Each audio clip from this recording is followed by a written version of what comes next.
I'm Anna White. I'm the Chief People Officer at F5, and I'm fortunate enough to have not only the HR team, but now ESG for the company.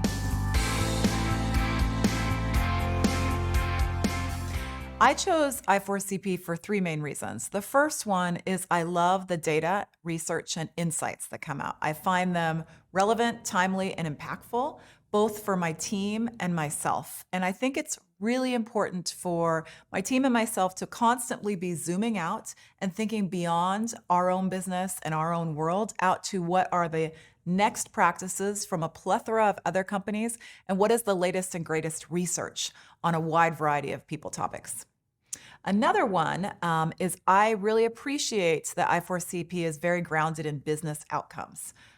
It's really important when I'm influencing either the CEO or the ELT that I'm also always grounded in business outcomes. So when I can show the data and the research and the insights all in relation to business impact, that has a lot more weight.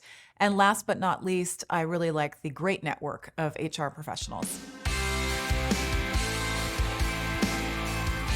I think one example would be best ways of working in a hybrid environment, whether that's return to office, the massive flexibility that I want us to continue to offer, et cetera. And so we're running a pilot at F5 just in 3 cities in the world to test and learn, because I like to do HR practices with an agile methodology in Paris, Seattle, and Hyderabad. And we're testing and learning that within our own company. Meanwhile, I wanted to speak with i4cp and learn and listen to more data around what are best practices for working hybrid, whether that's in person, it's remote, or it's obviously, typically, it's the culmination thereof. So I look forward to learning more there.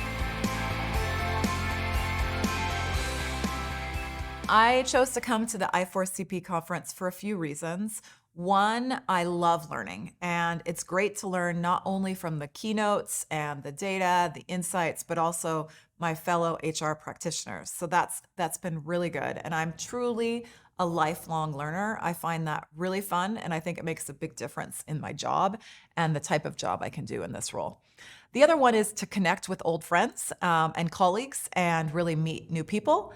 And the last one is I had the pleasure of giving a keynote earlier this morning about the F5 renovation, and I really enjoyed doing that. So those are the 3 reasons I'm here.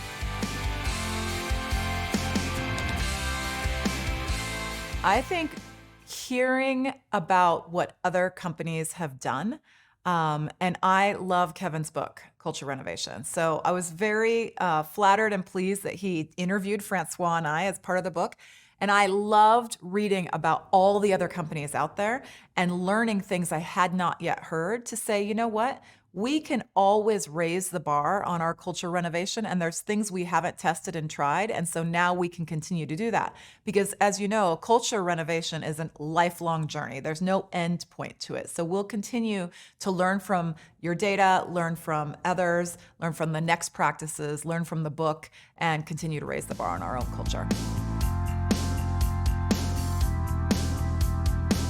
My advice for someone new to i4cp would be to really look at the website in great detail, because there is such a plethora of data out there. So many next practices, so much data, so many insights, and be intentional about it. So really understand, what is your HR strategy? What do you most want to learn? And go with intentionality, read and learn. And then I would say listen as well to the communities of practice and all the different offerings and meetings and this annual conference that i4cp has. And when you're in person or you're in these communities of practice, you're really getting to know your peers, because I think the peer network makes a big difference.